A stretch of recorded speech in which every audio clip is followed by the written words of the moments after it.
Hey there, Alex Kidman here with my quick video review of the Motorola G32, yet another super affordable phone from the folks at Motorola.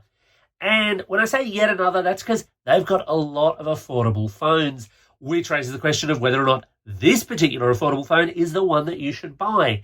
And my answer to that question is maybe. It depends. And part of the reason it depends is precisely because Motorola has so many of these affordable phones in the market right now. There's so much competition in that budget to mid-range space, depending on how you price it. And this is, in many ways, yet another choice. So let's get into what makes this a special phone. Look, it's certainly not the design, which is just, it's fairly plain. There's nothing particularly offensive here. The camera bump on the back is fine. Side-mounted fingerprint sensor. It's all fairly basic, even by Motorola's basic standards. This is a basic model. And in Australia, you only get two choices of colour, mineral grey, which is what this one is, or a silver option. That's it. Nothing terribly exciting there. Nothing terribly wrong either, but it speaks to the fact that this is a low-cost phone. Here in Australia, the model that they sell runs at $299. Maybe different where you are because there are a couple of configuration things to keep in mind there. In terms of the screen technology, it's got a 6.5-inch LCD screen with a 90Hz refresh rate. The refresh rate is nice to have, but it's fast becoming expected. And of course, LCD is a bit of a lesser technology compared to an AMOLED screen in terms of color reproduction. But it's all fine. That all works reasonably well. On the camera front, this is yet another Motorola phone where they try and sell it really heavily on the promise of a 50-megapixel primary camera. And look, the reality here, and this has been the story forever, basically, is that you shouldn't just count the megapixels in the camera specs and say, right, that's a good camera, that's a bad camera. Because there's so much that goes on in terms of sensor size and post-processing, capture speed, low light capabilities. There's so much in that that really determines whether or not it's a good camera, an average camera, or a bad camera. In the case of the Moto G32, I'm going to call it an average camera at best. It's okay. You get this trio of lenses at the rear. So you've got your 50 megapixel primary, an 8 megapixel ultra wide, and a 2 megapixel macro. The 2 megapixel macro, which is pretty much exactly like everyone else's 2 megapixel macro, which is to say it's pretty bloody ordinary at best. You're going to struggle to get particularly pleasing photos with that. The wide is okay for what it is. And unfortunately, the reality with the 50 megapixel primary is it's also just okay for what it is.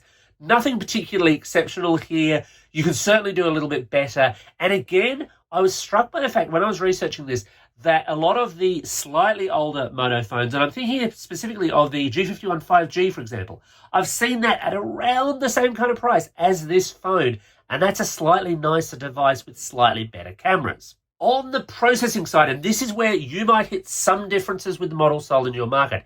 Here in Australia, it's a Snapdragon 680 processor model. That's the same everywhere, but it's only got 4 gig of RAM. There is, it appears, a 6 gig RAM model available in other markets. And look, there's no doubt that's going to be a faster, more responsive model. It's running on Android 12 with Motorola's usual lightweight launcher, which I do rather like. I like a clean Android UI. That's a big plus. However, despite the fact that Motorola is committed to what it calls bi-monthly Android security updates, which is to say every 2 months, not twice a month. At the time of recording this, it was actually several months behind in terms of the security updates it already had. Not a good look, Motorola, when you're already failing on that score.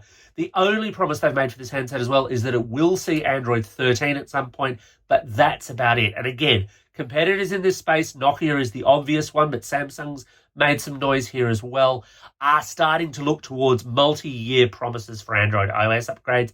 Motorola could do a little bit more in this regard. On the battery front, it's a very familiar story if you just look at the specs, 5,000 milliamp battery, but what impressed me here was how good its battery endurance was, because in these lower cost phones, I usually look to, at least hit a day. You want to hit a day because you want to basically be able to charge it overnight. That's what most people are going to want to do.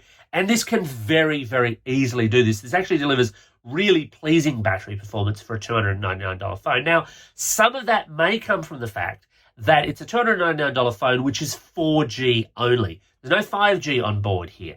Now, at that $299 price point, 5G is still pretty rare. But as I noted, for example, I could find a G51 5G for that kind of price and As the name suggests, that's a 5G capable phone. What you gain, of course, in network speed there, you're going to lose in battery. 5G is still a bit of a battery killer. So the battery on this is actually pretty good. What does all of that weigh up to?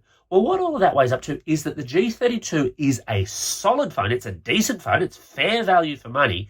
It's not really exceptional in too many areas. That 90Hz display is nice.